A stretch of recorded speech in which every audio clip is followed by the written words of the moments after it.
Well, there it is, burning away, chewing away at our wood stack. So this is the constant operation here at the homestead, is providing enough wood to feed that beast and also give us some little fires on the indoor wood stoves and the fireplaces sometimes. We have a lot of wood here, a lot of stuff that needs to be split. We have already burned through all of this and all of that. We had stacks between these trees here, so about 6 feet tall. I'm gonna actually do a full calculation of how much wood we burned this year, but we had 2 stacks of split wood here that have been burned. There's just so much wood laying around in this area that needs to be split. I've got this whole oak tree. But we have a problem. For the first time, and I don't know how many years we've had this, maybe 7 years, the Countyline wood splitter is out of commission. It actually, the head broke right through these bolt holes on one side at least. What happens, and I'll show you this better once we get it all back together, but wood, as this splits a piece of wood, there gets droppings, bark and pieces of wood and stuff like that get in this channel, and as this head slides back, it pushes that wood back in this little channel. Well, when the piston is down, there's only a small gap underneath that, and it eventually gets jammed in there. Normally what happens is as the head returns, it just keeps pushing the little wood shavings and pieces back through here, and then they just end up falling off the back side here. But there had gotten a bunch of dirt or something in there, and it had bound up in there so tightly that when that head returned, it actually pulled the bolt right out. It had worn through. And so we're gonna do a little bit of repair on this today. So we're a little ways away from the house. So I'll need to get the generator out here so I can power the welder. We'll need to get some grinding wheels set up. We'll need to tidy this up a little bit. I'm gonna reinforce this and then either re-drill the holes through it or just reinforce the back sides of this. I haven't decided how I'm gonna handle it yet, but got the old avalanche fired up. We gotta go get some gas. We gotta get some hydraulic fluid for this as well. It has a small leak somewhere and it looks like it's gotten low over the years. We'll start working on this stack of wood.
Today's video is sponsored by HovCity e-bikes. If you haven't checked out the e-bike craze, this is the new fad for biking. Something that I have had a lot of fun with over the last few years as I have gotten into the e-bike scene. I've had several different brands of bikes. HovCity is one of my latest, the one I got this summer. Had a chance to ride it around, take it on quite a few miles of country roads. These are fat tire off-road bikes that are well made, long distance e-bikes. You charge these things up. They've got a huge hub motor in the wheel. And if you want to pedal, you can pedal. If you want to just cruise down the road nice and quietly, you just give it a little bit of throttle and you're on your way. These bikes are great as pedal assist bikes if you want to get a little bit of exercise but want a little help getting up and down some bigger hills. Or you can just sit back, put your feet up, and press on that throttle, and you'll get up to over 20 miles an hour on these things. They run fast, they are easy to use, they're great for the family, young or old. There are scooter options. They have a bunch of stuff on their site. I'll put a link in the description to the HovCity website. You can check them out. And I'll put a link to the bike that you saw me use this summer.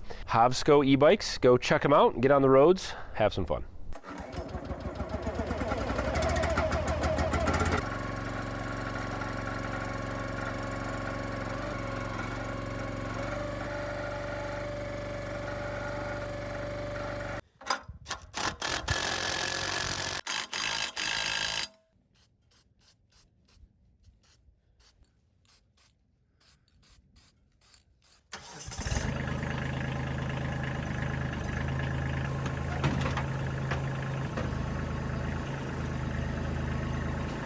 Well, not bad for a little DIY repair.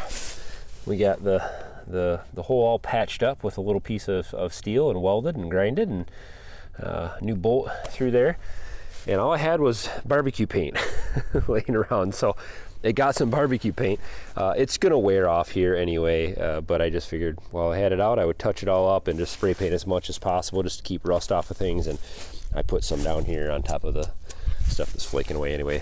This needs to get all repainted at some point. I'll probably do a full job on this when I have some time in the spring, but for now, it doesn't really need to be that strong. As long as I keep this thing cleaned out like I should, it won't bind up like that again, and that will never happen, so I just have to watch it. We do need some hydraulic oil. We'll get that put in here just to get that topped off, and then we'll do a little work on splitting here, and then at the end of the video, we'll do a little measuring, and we'll figure out how many cords of wood we have burned already this year in about 6 weeks.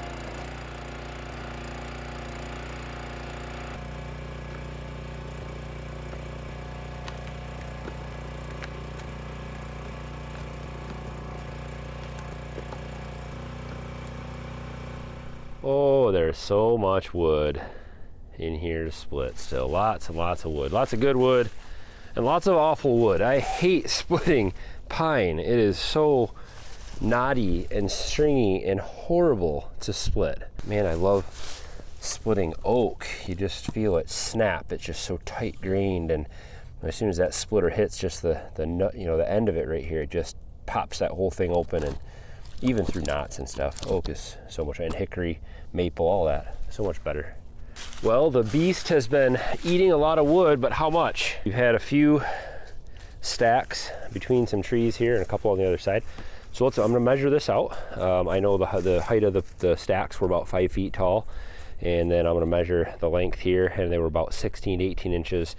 You know, all the wood was about 16 to 18 inches. Let's calculate how many cords of wood we've used.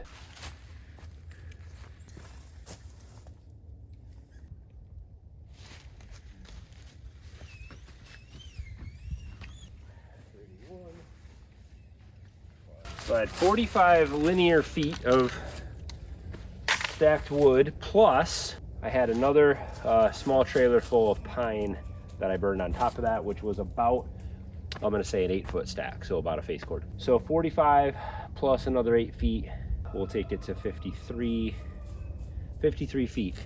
Well, there you have it. So far this year, we have burned approximately 9 face cords, or about 3.5, almost 3.5 full cords of wood.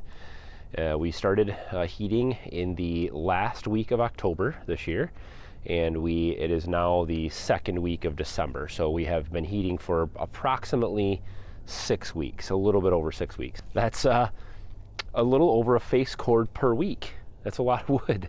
Burn a lot of wood. That heats our whole house, that heats all our hot water. And I have also used some of this. There is actually some still in my garage. I've picked through this and taken some of the hickory, the oak, the maple up to the garage to heat with our, just to use in our wood stoves for fires. And we've had quite a few little fires in the house too, just for fun. I have a lot more heating to do, and I've got a lot of wood, but I don't have enough to make it through the year, that's for sure. So that gives me an estimate of what I need. We have had some cold weather, we have had some warm weather, so it's been a mix. Getting through January and February are my toughest months, so we'll probably burn a little bit more. So for the 8 weeks in the middle of the winter, I bet you I will burn closer to 10 or more face cords through that time. So we need a lot more wood. Well, this is what I have set aside already. This split up, I don't know how many face cords this will be or how many cords. It's quite a bit of wood here though. A lot of good hardwood in the bottom of this, a lot of hickory, a lot of maple, a lot of oak. I've got a huge oak log right there.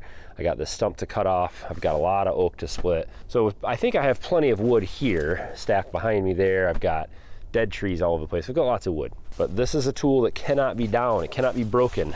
So I need to make sure that I take good care of it. You can see what has happened here already just today is all that wood got shoved up underneath. And so I'll come back here. I'm going to grab a stick or something and just try to work all this out of there.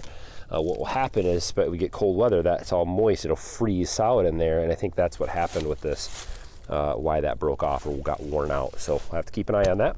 Lots more to come through the wood heating season. I've got some new chainsaw sharpeners to try out. Lots of fun stuff.